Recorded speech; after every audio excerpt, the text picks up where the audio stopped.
Good morning everyone. स्वागत है आप सभी का विजडम एजुकेशन पे। आज 20 अगस्त 2020 है। दैनिक जागरण के राष्ट्रीय संस्करण का कंप्लीट न्यूज़ एनालिसिस करेंगे जो यूपीएससी, स्टेट पीसीएस या किसी भी वनडे एग्जाम के प्रीलिम्स, मेंस और इंटरव्यू तीनों ही पर्सपेक्टिव से इंपॉर्टेंट है। तो आगे बढ़ने से पहले आप सभी लोग जिन्होंने हमारे चैनल को सब्सक्राइब नहीं किया, सबसे पहले सब्सक्राइब कर दें, अपने दोस्तों के साथ, कलीग के साथ इसे शेयर कर दें। कोई क्वेश्चन पूछना है, कोई सुझाव देना है, कमेंट सेक्शन में दे सकते हैं और साथ ही साथ वीडियो को लाइक कर दें। तो आज का क्वेश्चन आपके लिए क्वेश्चन सीबीआई के रिगार्डिंग है और ये क्वेश्चन मैंने एक बार पहले भी डाला था। आज फिर से मैं ये क्वेश्चन रिपीट कर रहा हूँ। इसका रीज़न है कि आज मुझे सीबीआई पे डिस्कस करना है आपके साथ। सीबीआई पे आज मैं चर्चा करूँगा। तो क्वेश्चन का पहला स्टेटमेंट है कि सीबीआई एक सांविधिक संगठन है, यानी स्टैट्यूटरी बॉडी है। दूसरा स्टेटमेंट है कि केंद्र सरकार किसी राज्य में अपराध की जांच के लिए सीबीआई को अधिकृत कर सकती है, लेकिन ऐसा केवल संबंधित राज्य सरकार की सहमति से ही किया जा सकता है। और तीसरा है कि उच्चतम न्यायालय और उच्च न्यायालय सीबीआई को राज्य की सहमति के बिना भी देश में कहीं भी किसी अपराध की जांच का आदेश दे सकती है।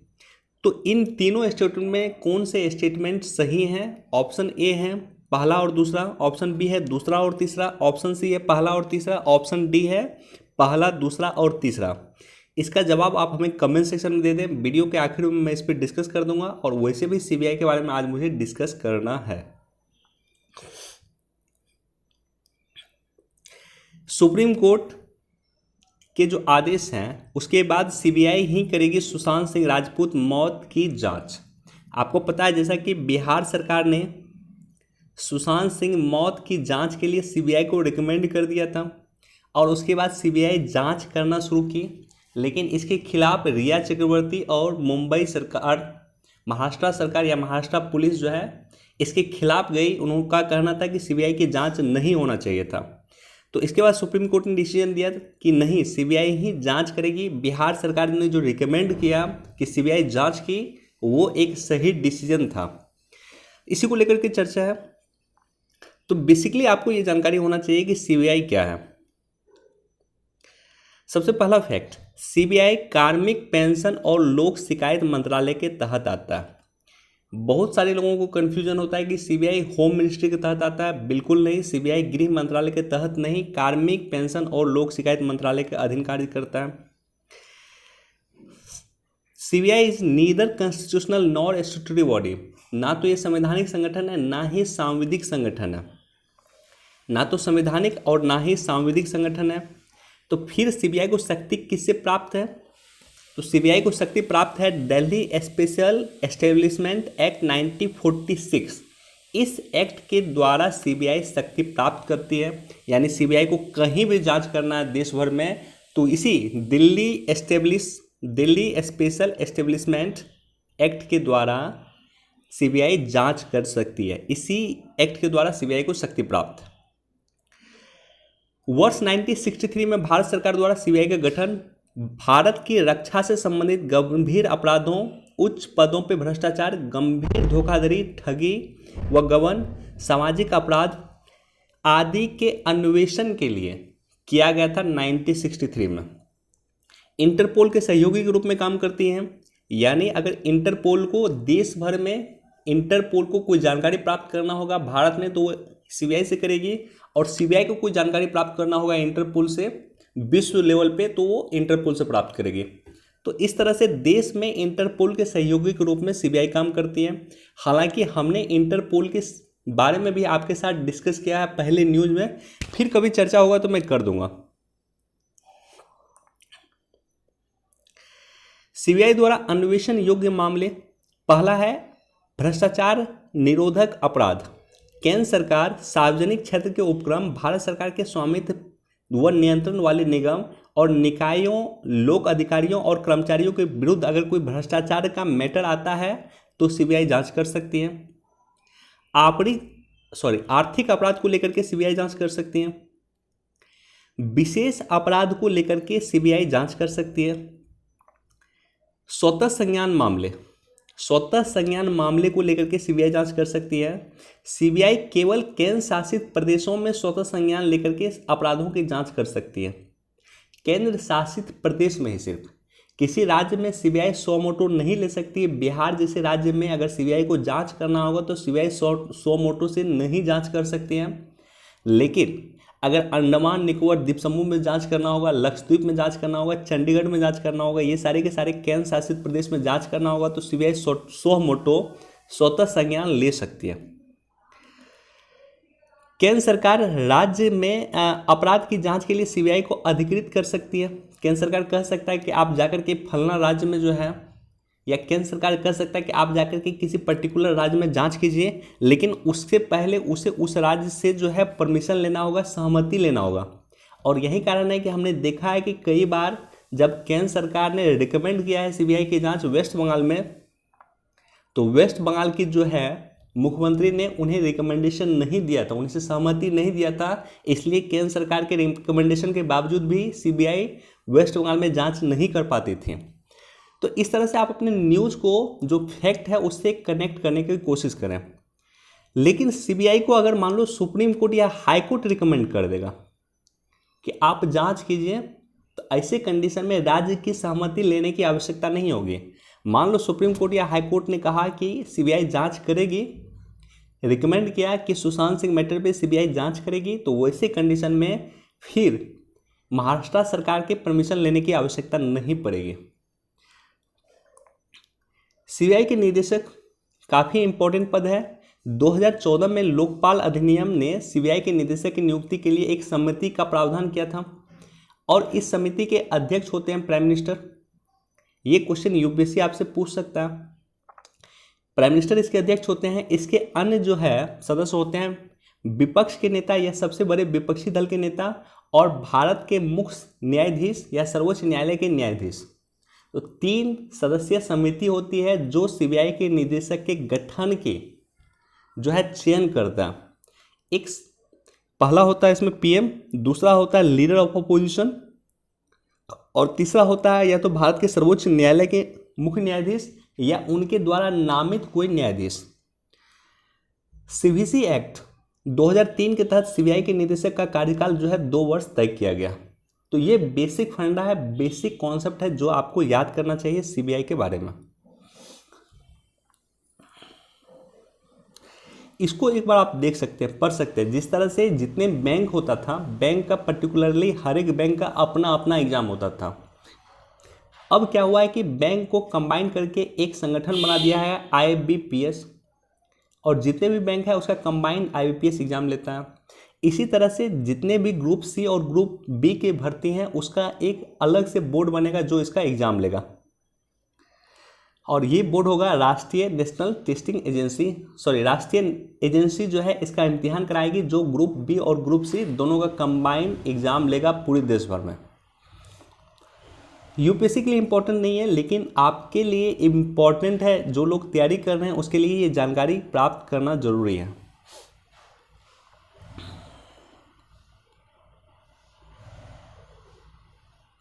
इसको भी एक बार आप देख लेना। हालांकि कल मैंने इस पर चर्चा किया था कि नौसेना की मीटिंग होने वाली है, लेकिन बहुत कोई खास डिसीजन इस पर लिया नहीं गया, इसलिए हम इस पर चर्चा नहीं कर रहे। बाकी इसको एक बार आप जानकारी के लिए पढ़ लेना।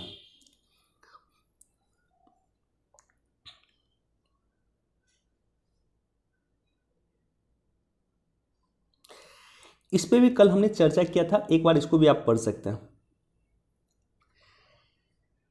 तबलीगी जमात मामले में ईडी ने दिल्ली, मुंबई समेत कई स्थानों पे छापे मारे। तो यहाँ पे 2 संस्था इंपॉर्टेंट है, एक तो ईडी, दूसरा तबलीगी जमात। तो तबलीगी जमात मामले में ईडी ने दिल्ली, मुंबई समेत कई स्थानों पे छापे मारे। जो तबलीगी जमात के जो प्रमुख हैं वो ये हैं मौलाना साद। तो इनको खोजने के लिए ईडी छापे मार रही है लगातार। और तबलीगी जमात जब से कोरोना वायरस का प्रकोप शुरू हुआ तब से चर्चा में है। आपको जानकारी होना चाहिए कि तबलीगी जमात क्या है। तबलीगी जमात की स्थापना देवबंद इस्लामी मोहम्मद इलियास अल कंदलाली के द्वारा किया गया था। मेवात में 1926 में इसकी स्थापना किया गया था। मेवात उत्तर पश्चिमी भारत में हरियाणा और राजस्थान के राज्यों के एक ऐतिहासिक क्षेत्र है। तबलीगी जमात ने मुस्लिमों से पैगंबर की तरह जीने को कहा। वे सूफी इस्लाम की विचारधारा का धार्मिक आधार पर विरोध करते हैं। वे अपने सदस्यों को पैगंबर की तरह कपड़े पहनने का समर्थन करते हैं। पुरुषों को आमतौर पे अपनी होठों की मूछों को साफ तथा लंबी दाढ़ी रखनी पड़ती है। यानी पैगंबर जिस तरह से रहते थे उसके रहन ढहन को, उसके कपड़े को जो है उसी तरह से हमें कपड़े पहनने हैं, उसी तरह से हमें रहना है, उसी तरह से हमें दाढ़ी रखना। तो ये जो है बेसिकली अपने ट्रेडिशन को बरकरार रखना चाहता है तबलीगी जमात। इस संगठन का मुख्य कार्य इस्लाम धर्म में शुद्धिकरण पे केंद्रित है। यानी इस्लाम धर्म में जो बुराई आ चुकी है उस बुराई को समाप्त करके हमें इसे शुद्धिकरण करना होगा। ये इस धर्म का या इस तबलीगी जमात का ध्येय है। तो बेसिक इतना फंडा है, आपको जानकारी होना चाहिए। बाकी ईडी के बारे में हमने कई बार डिस्कस किया है। आप हमें निश्चित तौर पे कमेंट सेक्शन में ये बताएं कि ईडी जो है किस 2 एक्ट के उल्लंघन की स्थिति में ईडी एक्शन लेता। ये जो 2 एक्ट हैं इसी के उल्लंघन की स्थिति में ईडी यानी इन्फोर्समेंट डायरेक्टरेट एक्शन लेता है। हमें कमेंट सेक्शन में बताएं, कई बार हमने चर्चा किया।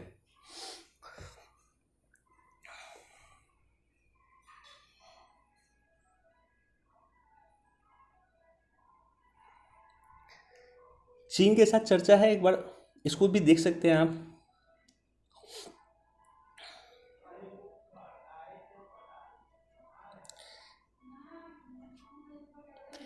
चुनाव आयुक्त पद से अशोक लवासा की इस्तीफा मंजूर। भारत में एक मुख्य चुनाव आयुक्त होते हैं और 2 अन्य चुनाव आयुक्त होते हैं। टोटल 3 पद हैं, एक चुनाव आयुक्त, मुख्य चुनाव आयुक्त, 2 अन्य चुनाव आयुक्त। तो ये जो 2 अन्य चुनाव आयुक्त थे उसमें एक थे अशोक लवासा जी, जिन्होंने इस्तीफा दे दिया है और उसके इस्तीफा को राष्ट्रपति ने मंजूर कर दिया है। उनका इस्तीफा देने का जो मेन रीज़न है वो ये है कि वो जल्द ही एशियन डेवलपमेंट बैंक में अपनी नई पारी की शुरुआत करेंगे। एशियन डेवलपमेंट बैंक के वाइस प्रेसिडेंट का काम करेंगे। तो एशियन डेवलपमेंट बैंक जस्ट वो ज्वाइन कर रहे हैं, वाइस प्रेसिडेंट वहाँ बनेंगे। तो थोड़ा सा जानकारी एशियन डेवलपमेंट बैंक के बारे में। एशियन डेवलपमेंट बैंक एक क्षेत्रीय विकास बैंक है जिसकी स्थापना 19 दिसंबर 1966 को हुआ था। एशियन डेवलपमेंट बैंक का हेडक्वार्टर मनीला जो फिलीपींस की राजधानी है वहाँ पे है। वर्तमान में इसके 68 सदस्य हैं जिसमें 49 जो है एशिया प्रशांत क्षेत्र के हैं। एडीबी में शेयरों का सबसे बड़ा अनुपात जो है जापान का है। सबसे बड़ा शेयर होल्डर जो है एशियन डेवलपमेंट बैंक में वो है जापान। तो ये बेसिक फंडा है, याद रख लेना। एशियन डेवलपमेंट बैंक में सबसे बड़ा शेयर होल्डर है वो है जापान। एडीबी रणनीति 2030 लाई थी। एशियन डेवलपमेंट बैंक रणनीति 2030 लाई थी जिसमें उनका फोकस था कि एशिया प्रशांत क्षेत्र में बदलती आवश्यकताओं के अनुसार एडीबी कार्य कर रहा है।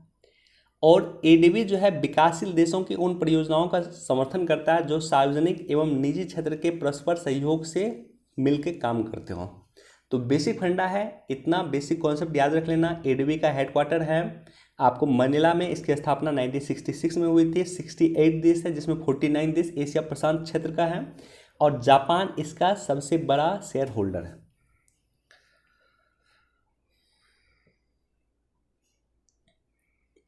इसको भी एक बार आप देख सकते हैं।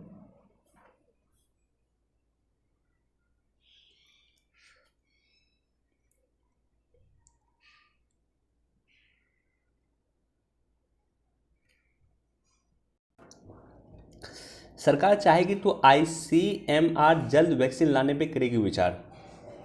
जब से कोरोना वायरस आया आईसीएमआर लगातार चर्चा में है। आईसीएमआर के बारे में एक बार फिर से आज हम डिस्कस करते हैं। आईसीएमआर भारतीय आयुर्विज्ञान अनुसंधान परिषद वर्ष 1911 में भारतीय अनुसंधान कोष संघ की स्थापना हुई थी जिसका उद्देश्य था कि चिकित्सा अनुसंधान के प्रायोजित और समन्वित करना, यानी इसके डेवलपमेंट में काम करना, इसको मिल के काम करना चिकित्सा के सेक्टर में। स्वतंत्रता के बाद भारतीय अनुसंधान कोष संघ की गतिविधियां में कई महत्वपूर्ण बदलाव हुए। 1949 में भारतीय आयुर्विज्ञान अनुसंधान परिषद के नाम से इसका पुनर्नामांकन हुआ। यह विश्व के सबसे पुराने आयुर्विज्ञान संस्थान में से एक है। इस परिषद को भारत सरकार के स्वास्थ्य और परिवार कल्याण मंत्रालय के द्वारा वित्तीय सहायता प्रदान किया जाता है, यानी आईसीएमआर भारत सरकार के स्वास्थ्य और परिवार कल्याण मंत्रालय के तहत आता है। इसका हेडक्वार्टर नई दिल्ली में है और केंद्रीय स्वास्थ्य मंत्री इसके शासकीय निकायों के अध्यक्ष होते हैं। बेसिक इन्फॉर्मेशन है, ये याद रख लेना आईसीएमआर के बारे में। बिजनेस पेज पे जो फर्स्ट न्यूज़ है, एमएसएमई के लिए स्ट्रेस्ड फंड के दिशा निर्देश जारी। सबसे पहला फैक्ट कि एमएसएमई होता क्या है। तो एमएसएमई की परिभाषा पे कल भी हमने आपके साथ डिस्कस किया, आज हम इस पर डिस्कस नहीं कर रहे हैं। लेकिन जो एमएसएमई के तहत जो स्ट्रेस्ड एसेट, देखो यहाँ पे अगर पढ़ोगे तो आपको पता चलेगा कि कर्ज चुकाने में असक्षम हो चुकी एमएसएमई को उबारने के लिए 20,000 करोड़ रुपए के स्ट्रेस्ड फंड के दिशा निर्देश जारी कर दिए गए। आत्मनिर्भर भारत जब पैकेज आया था सरकार ने, तो उसमें सरकार ने 20,000 करोड़ रुपए एमएसएमई के लिए प्रावधान किया था। वो एमएसएमई जो कर्ज चुकाने में सक्षम नहीं है, उसको भी मुख्यधारा में किस तरह से लाया जाए। तो एक बार इसको इस रूप में आप देख सकते हैं। ओके, इसके बारे में मैं डिटेल से डिस्कस करूंगा। CCI competition commission of India ने खारिज की व्हाट्सएप के खिलाफ दायर याचिका। तो यहाँ पे एक याचिका दायर किया गया था सीसीआई में कि व्हाट्सएप जो है, व्हाट्सएप फेसबुक का एक पार्ट है, फेसबुक का एक अंग है। व्हाट्सएप को फेसबुक ने परचेज कर लिया था। तो व्हाट्सएप जो है भुगतान सेवा, डिजिटल भुगतान सेवा के माध्यम से मार्केट में मोनोपोली कायम कर लेगा। ये एलिगेशन था एक शिकायतकर्ता का, और उसके शिकायतकर्ता के एलिगेशन के आधार पे व्हाट्सएप में जो है सीसीआई में मैटर गया। अब देखते हैं सीसीआई क्या डिसीजन सुनाता है। लेकिन जो सीसीआई है, बेसिकली ये संस्था वो संस्था है जो इंश्योर करती है कि देश में कंपटीशन बना रहे, किसी का भी मोनोपोली मार्केट में कायम ना हो। मसलन जियो जैसे, जियो कंपनी है, ये कंपनी मान लो कि पूरी की पूरी तरह मार्केट पे अपना कब्जा जमा ले, अन्य कंपनी मार्केट से बाहर हो जाए। बहुत सारी कंपनी मार्केट से बाहर हो गई, जैसे एयरटेल वगैरह भी मार्केट से बाहर हो जाए, वोडाफोन मार्केट से बाहर हो जाए, सिर्फ और सिर्फ जियो बचे। तो अभी आपको ये लग रहा है कि जियो चलो सस्ता देता है, लेकिन आने वाले समय में जब ये मोनोपोली कायम कर लेगी तो अपने मन के अनुसार ये कभी भी अपना टैरिफ बढ़ा सकती है, कभी भी पैसा दुगना कर सकता है कस्टमर पे। तो इसलिए किसी भी का मोनोपोली मार्केट पे कायम ना हो, इसके लिए ये संस्था काम करती है, जिस संस्था का नाम है सीसीआई। यूपीएससी के लिए काफ़ी इंपॉर्टेंट है। कंपटीशन किस तरह से मार्केट में बना रहे, उसके लिए ये संस्था काम करती है। तो इसका नाम है competition commission of India. Competition commission of India act 2002 में आया था, और उसके एक्ट के माध्यम से इस संस्था की स्थापना हुई। इसलिए ये एक सांविधिक निकाय है, स्टैट्यूटरी बॉडी है। कंपटीशन कमीशन ऑफ इंडिया में जो है पहले जो है 1+5 मेंबर हुआ करता था, अब 1+3 कर दिया गया। 2018 में इसमें, अप्रैल 2018 में इसमें संशोधन किया गया है, 1+3 कर दिया गया है। पहले 1+5 था, यानी एक अध्यक्ष होते थे, 5 सदस्य होते थे। अब 1+3 कर दिया गया है, यानी एक अध्यक्ष होंगे और 3 सदस्य होंगे। उपभोक्ता के हितों की सुरक्षा करना और व्यापार की स्वतंत्रता सुनिश्चित करना, ये बेसिकली इसका काम है। तो बेसिक इंफॉर्मेशन 2002 में एक्ट आया था। 1+3 इसमें मेंबर है, टोटल 4 मेंबर होते हैं इसमें, एक अध्यक्ष होते हैं और 3 सदस्य होते हैं। ये बेसिक इंफॉर्मेशन है जो आपको याद रखना चाहिए। 2 वर्षों के बाद गन्ना किसानों को राहत। यहाँ पे जो एक शब्द है, उस शब्द को हम लेकर चलते हैं। गन्ना किसानों के लिए सरकार ने 2 वर्षों के बाद उपज के उचित व लाभकारी मूल्य में वृद्धि की घोषणा की है। ये जो वर्ड है काफ़ी इंपॉर्टेंट है, उपज की उचित और लाभकारी मूल्य। नॉर्मली जो अन्य फसल के लिए आप देखोगे वहाँ पे यूज होता है एमएसपी, इस वर्ड का यूज होता है मिनिमम सपोर्ट प्राइस, न्यूनतम समर्थन मूल्य। लेकिन गन्ना के केस में होता है उपज के उचित और लाभकारी मूल्य, ये वर्ड का प्रयोग होता है। और साथ ही साथ गन्ना जो है मंत्रिमंडलीय समिति की सिफारिश पे गन्ना का मूल्य तय होता है। Cabinet committee on economic affair आर्थिक मामलों के मंत्रिमंडलीय समिति की सिफारिश पे गन्ना का मूल्य तय होता है। तो बेसिक दो फैक्ट याद रख लेना आप। गन्ना के लिए न्यूनतम समर्थन मूल्य की जगह पे उचित एवं लाभकारी मूल्य, ये वर्ड तय किया गया। साथ ही साथ गन्ना का जो प्राइस होता है वो तय होता है, वो होता है आर्थिक मामलों के मंत्रिमंडलीय समिति के द्वारा, cabinet committee on economic affair के द्वारा।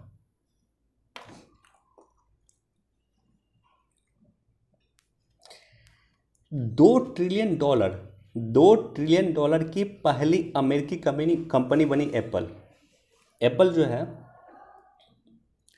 $2 ट्रिलियन की पहली अमेरिकी कंपनी बनी। अब इंडिया का जीडीपी आप जानकारी होना चाहिए आपको कि कितना है, $2.93 ट्रिलियन। यानी एप्पल का जो टोटल एसेट्स है उससे थोड़ा ही ज़्यादा भारत की टोटल जीडीपी है। तो एप्पल जैसा कंपनी, अमेरिका का एकमात्र कंपनी एप्पल, या कह सकता हूँ कि अमेरिका की सिर्फ एक कंपनी एप्पल की जीडीपी विश्व की कई देशों की जो है टोटल जीडीपी से अधिक है। तो एकमात्र कंपनी का टोटल मूल्य विश्व के कई देशों की जीडीपी से अधिक है, और एप्पल के जो टोटल मूल्य है वो लगभग भारत की जीडीपी के आसपास ही है। तो भारत की जीडीपी $2.93 ट्रिलियन की है, और एप्पल का जो है मूल्य है टोटल $2 ट्रिलियन क्रॉस कर चुकी है। बेसिक जानकारी आपको होना चाहिए, यूपीएससी नहीं पूछेगा लेकिन वनडे एग्जाम आपसे पूछ सकता है।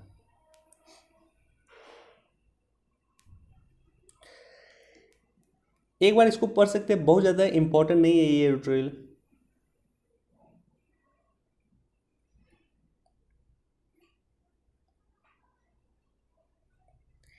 ओके, ये एडिटोरियल आपके लिए काफ़ी इंपॉर्टेंट है, लेकिन इसमें कुछ खास कंटेंट नहीं दिया हुआ।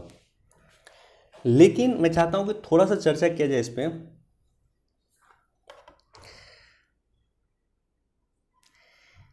देखो, अर्थव्यवस्था के 3 सेक्टर हैं। पहला सेक्टर है कृषि, दूसरा सेक्टर क्या है, विनिर्माण यानी मैन्युफैक्चरिंग, और तीसरा क्या सेक्टर है, सेवा सेक्टर है। तो कृषि के क्षेत्र में भारत आत्मनिर्भर है, सेवा के क्षेत्र में भी भारत लगभग आत्मनिर्भर है, लेकिन विनिर्माण के क्षेत्र में, मैन्युफैक्चरिंग सेक्टर में भारत आत्मनिर्भर नहीं है। तो बेसिकली ये जो आत्मनिर्भर भारत पैकेज लाया गया है, आत्मनिर्भर भारत जो योजना लाई गई है सरकार के द्वारा, इसका बेसिक उद्देश्य है कि किस तरह से हम विनिर्माण के क्षेत्र में आत्मनिर्भर बने, यानी हम मैन्युफैक्चरिंग के सेक्टर में आत्मनिर्भर बने। इसका बेसिक ध्येय यही है। और यूपीएससी क्वेश्चन आपसे पूछ सकती है कि क्या विनिर्माण क्षेत्र में आगे बढ़े बिना हम जो है Bharat as a economic power हो सकता है? क्या मैन्युफैक्चरिंग सेक्टर के बिना डेवलपमेंट के भारत जो है विश्व की महाशक्ति बन सकती है? ये आपसे क्वेश्चन पूछा जा सकता है।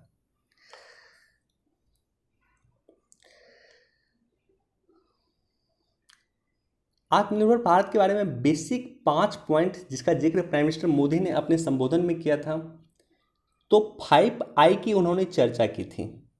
भारत को अगर आत्मनिर्भर बनाना है, मैन्युफैक्चरिंग सेक्टर में हमें आगे बढ़ना है, तो 5I का जिक्र किया था उन्होंने। इंटेंट होना चाहिए, इरादा होना चाहिए, इंक्लूशन होना चाहिए, समावेशन होना चाहिए, इन्वेस्टमेंट होना चाहिए, निवेश होना चाहिए, इंफ्रास्ट्रक्चर होना चाहिए, और इनोवेशन होना चाहिए। ये बेसिकली 5 फैक्ट होना चाहिए, तभी जाकर के हम आत्मनिर्भर बन सकते हैं। बाकी एडिटोरियल में कुछ खास इंपॉर्टेंट दिया हुआ नहीं, एक बार इसको पढ़ सकते हैं। आत्मनिर्भर भारत के बारे में कई बार हमने डिस्कस किया, फिर अगर एडिटोरियल आएगा तो फिर हम डिस्कस कर देंगे।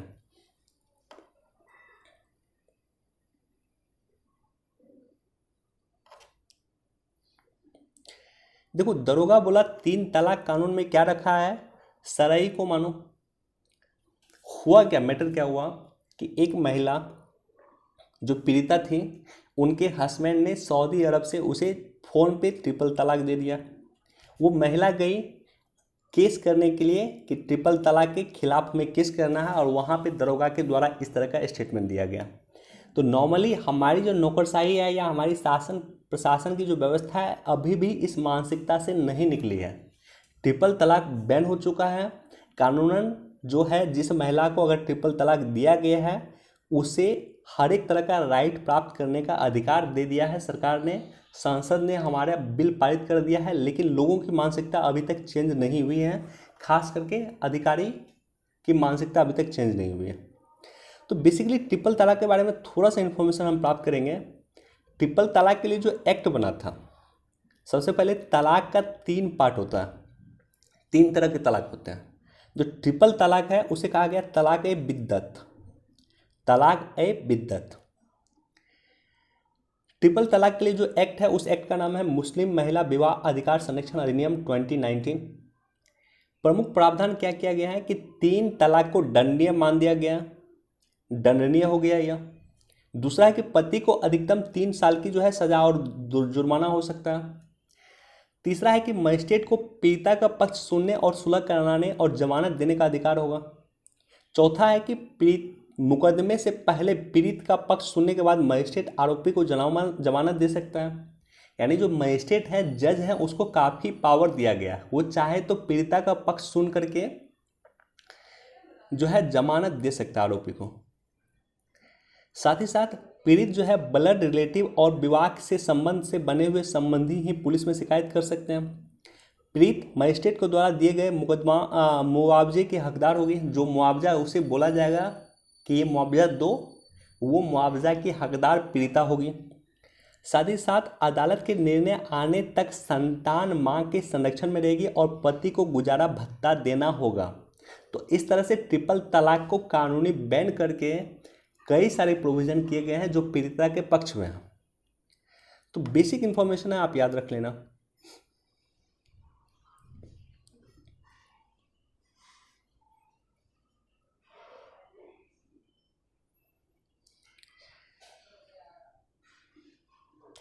आईआईटी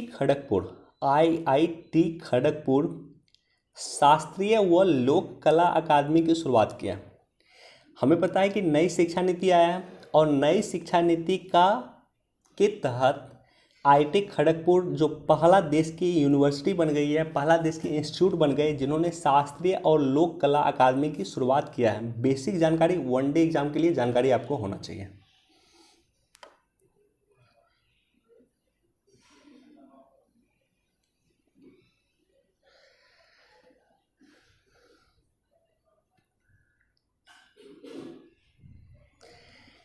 सशस्त्र विद्रोह के बाद माली के राष्ट्रपति ने दिया इस्तीफा। तो माली पे जो है वहाँ के मिलिट्री ने कब्जा कर लिया, माली पे की सत्ता पे वहाँ के मिलिट्री ने कब्जा कर लिया। इम्पोर्टेंट नहीं है, बेसिक इम्पोर्टेंट आपके लिए कि माली का लोकेशन जाकर के चेक कर लेना, अफ्रीकन कंट्री है या। दूसरा है कि माली के राष्ट्रपति का नाम याद रख लेना, वनडे एग्जाम में पूछ देगा आपको। तो माली के जो राष्ट्रपति रहे हैं वो हैं इब्राहिम ब्राउबकर कीता। इब्राहिम ब्राउबकर कीता माली के राष्ट्रपति रहे हैं, जो इस्तीफा जिसे देना पड़ा है और वहाँ पे मिलिट्री रूल आ गई है, मिलिट्री ने कब्जा कर लिया। बेसिक इन्फॉर्मेशन, लोकेशन माली का जाकर के नेट पे देख लेना या अपने मैप में जाकर देख लेना।